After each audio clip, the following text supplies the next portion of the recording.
자, 들어보세요. 수금지화 목토 천해명. 아, 기억나세요? 2006년 이전에 초등학교에 다녔다면 이 문장을 외워야 했을 거예요. 여러분의 기억을 도와주는 이 주문은 태양계의 행성들의 순서들을 뜻하죠. 수성, 금성, 지구, 화성, 목성, 토성, 천왕성. 청왕성이 아니고 천왕성이죠. 네, 제대로 발음해야죠. 그리고 마지막으로 해왕성과 명왕성이죠. 지금 초등학교에 다니고 있다면 포트나이트 고 아니면 요즘 애들이 빠져있는 것이 무엇이든 다시 시작하기 전에 아마 잠깐만요. 9개의 행성이 있었다고요? 라고 하시겠네요. 그럼 명왕성은 어떻게 된 거예요? 어디로 사라져버린 건 아니겠죠? 여전히 엄청 춥고 멀리 태양계의 가장자리에 있습니다. 그럼 뭐가 바뀐 건가요?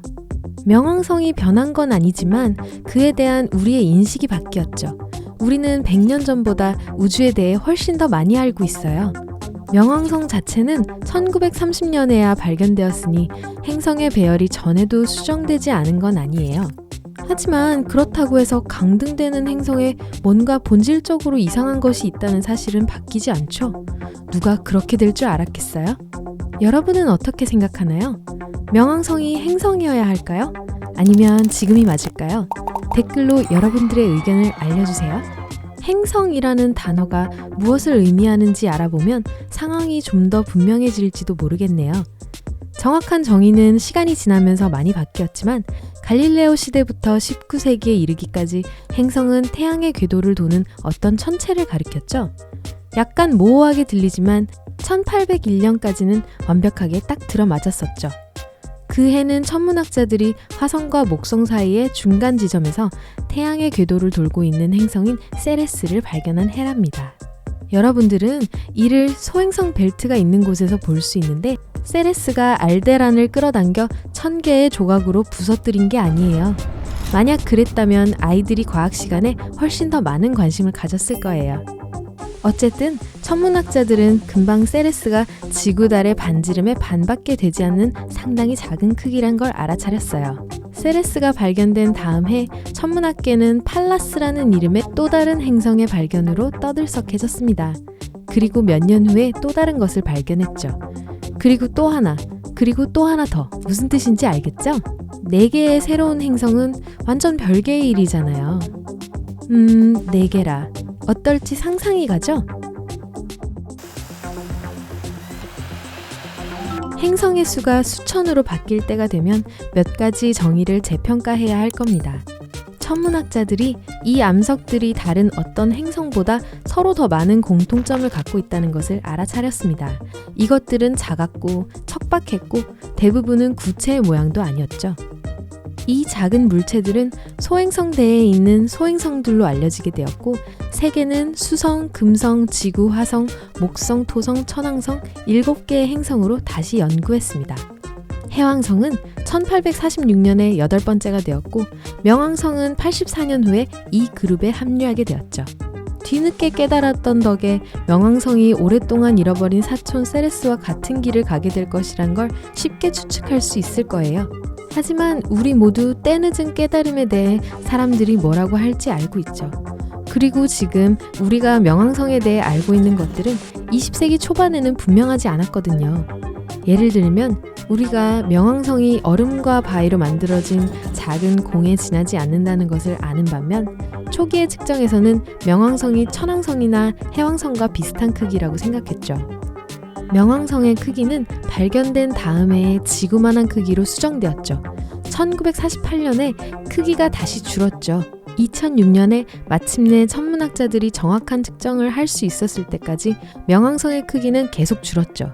우리는 이제 명왕성이 지구 크기의 459분의 1에 불과하다는 걸 알아요. 달보다 작고 전 행성인 세레스보다 2배 정도밖에 크지 않죠. 하지만 명왕성의 행성 자리는 그 훨씬 전부터 곤경에 처해 있었어요. 1978년에 천문학자들은 명왕성의 위성인 카론을 발견했어요. 처음에는 이것이 명왕성에게 유리한 강력한 증거인 것 같았죠. 인공위성을 가질 수 있을 만큼 큰 거면 행성이 맞겠죠. 그쵸? 꼭 그렇진 않아요. 카론은 명왕성보다 작을 순 있지만 그렇게 작지는 않아요. 지름의 절반이라는 게 큰 차이 같아 보일 순 있지만 다른 행성과 위성 사이의 크기 차이와 비교해서는 별로 안 커요. 사실 이들의 질량은 비슷해서 명왕성이 태양 궤도에 돌고 있을 때 샤론이 눈에 띄게 영향을 줍니다. 그래서 우주를 여행할 때 이리저리 흔들리게 해요. 정말 비행성적인 행동이죠? 그리고 몇몇 천문학자들이 명왕성을 묘사하는데 이 단어를 사용하는 것에 대해 불편함을 느끼게 했어요. 그리고 천문학자들은 해왕성의 궤도를 넘어 있는 명왕성 같은 새로운 물체가 발견될 때마다 훨씬 불편해했죠. 그럼에도 불구하고 이 시점까지 명왕성은 수십 년 동안 리스트에 올라와 있었기 때문에 모든 사람들이 명왕성을 기꺼이 해고할 준비가 되어 있던 건 아니었습니다. 2005년 에리스의 발견으로 모든 것이 바뀌었어요.